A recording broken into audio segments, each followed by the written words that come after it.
National FFA Convention update. Hi, everyone. Jim Bartles coming your way via a video meeting, a video broadcast interview that we're doing with two of Minnesota's state FFA officers. And it's great to have Ben Olander with us. Ben is president, Minnesota FFA, and also Elena, is it Knott? It is, yep. And Elena, what's your office with the FFA? I am currently serving as the state treasurer this year. All right, very good, state treasurer. All right, so you guys are both up where? Crookston, is that where we're connected to? That is correct. All right, and what are each of you going to school for? And Elena, we'll start with you.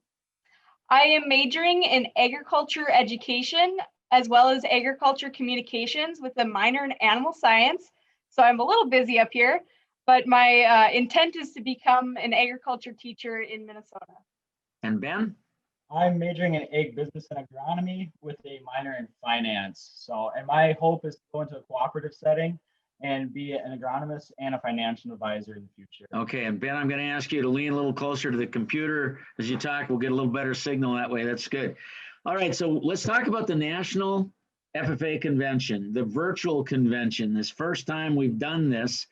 And Elena, maybe first with you, what kind of things have you been taking in? Because I know both of you have been spending time with the virtual convention. Share with us a little bit what it's like and what the opportunities are through the virtual convention. You know, we're in a super unique point in our world, as everybody knows. And we actually have so many opportunities this year with our national convention. Not only do thousands of members get to go to Indianapolis, which we all know and love, but this year, FFA gets to go to everybody's homes and can be on each individual's laptop, and that is super, super awesome. So I have been participating in some of those opportunities this year that Nationals has been offering. There's a lot of workshops for teachers and students. There's a Blue Room, which is it's an interactive room where all of our FFA members can come, and we also have supporters like John Deere and many others that put on interactive displays for our members to interact with, and they're heavily based in science and how we're going to make a more sustainable agriculture for our future. And then along with that, we have our sessions. Yeah, I was reading about the Blue Room. They talked about an opportunity for members to see how sustainability and innovation from the world's brightest minds are solving critical challenges in agriculture. So lots of different things there. Ben, how about you? What have you been taking in with the virtual convention? Yeah, so Elena kind of touched on a lot of the stuff that we've been able to do. And it's a little bit different this year. Last year, I've only had the opportunity to go to National Convention one time. And in that experience, National Convention and Expo, I was able to take in a lot of different things through those booths at the Expo, like different college opportunities and different opportunities such as John Deere to go meet their John Deere 8RX, which are some cool opportunities. So those are some things that we're not able to do, but like Elena mentioned, we're able to take in some of those neat experiences in our own homes, and I'm able to take it in my dorm room here at Crookston and take in some of those opportunities through workshops, through different leaders in the agriculture industry, different corporations that are able to put stuff on, and then also attend some of those general sessions where we're able to learn a little bit from the national officers through their retiring addresses and so much more. And then we're also able to see some of the highlights from students across the nation and some of the crazy things that they've been able to do and the very cool opportunities that they've been able to have. A cool opportunity here in Minnesota is that we actually had a national winner, and that is Paige Stuber. And she is a highlight here in Minnesota for her winning one of those national contests. So there's been a lot to be able to take in just in these short 2 days, and we're excited to kind of finish out this national convention on a high note. You know, I'm getting a press release every day from the state communications department at Indianapolis, and they said it looks like in session 1, so this will be the first day, and we're recording this at the end or part of session 2, or the second day rather. They said in session 1 they had 83,673 viewers and participants, over 83,000. Of course, on a regular FFA convention, we have a little over 70,000 people at Indianapolis. So just comparing a little bit, but something certainly really new. Tell you what, we're going to take a short time out, take a pause for the cause.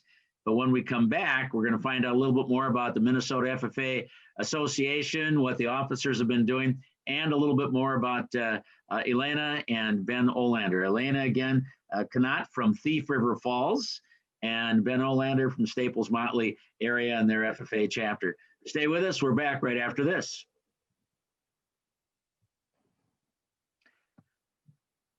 And we're back with our National FFA Convention interview with Ben Olander and Elena Knott from Thief River Falls, Ben from Staples Motley.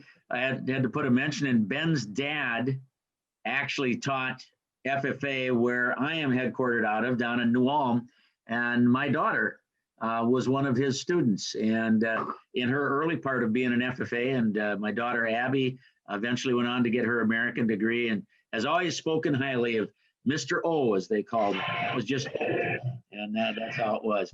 All right, let's talk about the Minnesota FFA.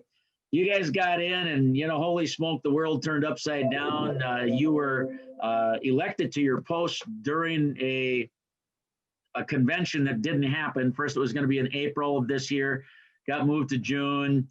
University of Minnesota said we're not going to have anything coming in onto campus, but the election happened. What have you been doing? What's it been like for you now as you've moved on the last few months? What kind of things you've been doing as an officer team? And Ben, I'll let you lead this. Sounds good.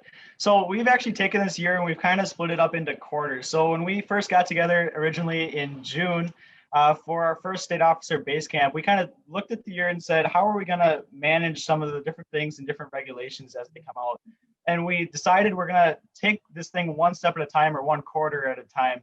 And we've kind of taken activities that we've had in our own chapters, some different ideas from members across the state, and put those into actions.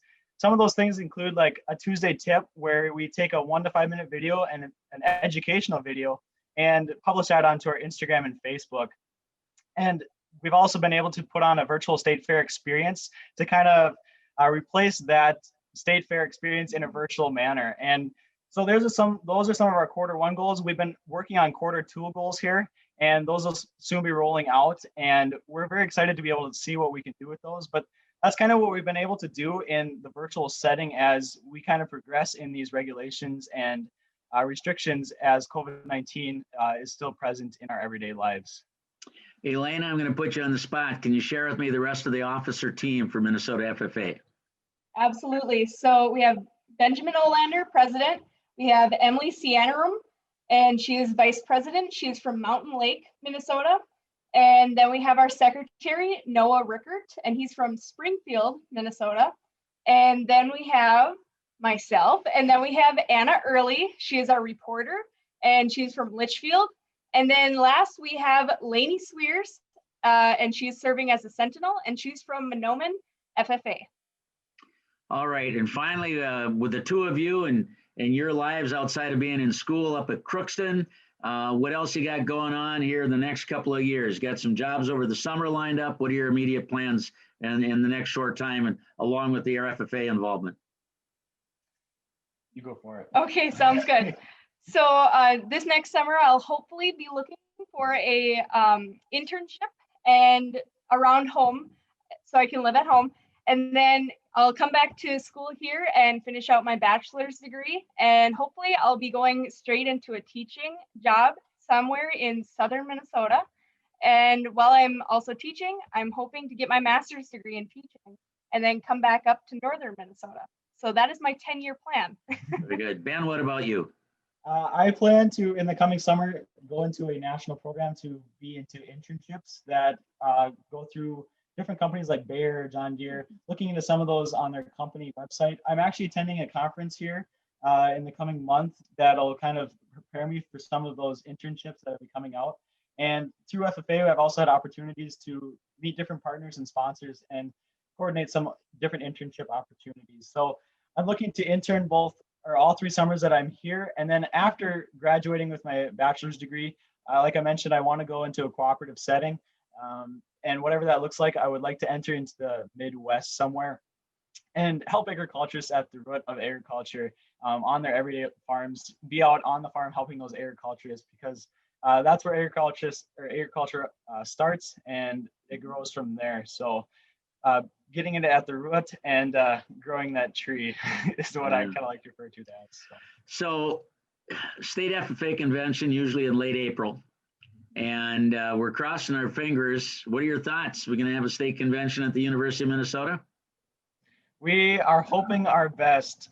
Right now, we do not have any plans. We have been kind of looking at different options, and one of those options is going hybrid. And I think as we move forward in some of our schooling and different opportunities in life, a lot of our different experiences are going to be in a hybrid setting. So not everybody has to attend that in a live event. So that's what we're hoping as of now, that we can put it into a hybrid setting. But we're going to take, like I said, this thing one step at a time, one quarter at a time, and go from there and see what our options are when we get closer to that event. But as of now, we can start planning some of the different sessions that we'll be putting on, as the material and structure of those will remain the same.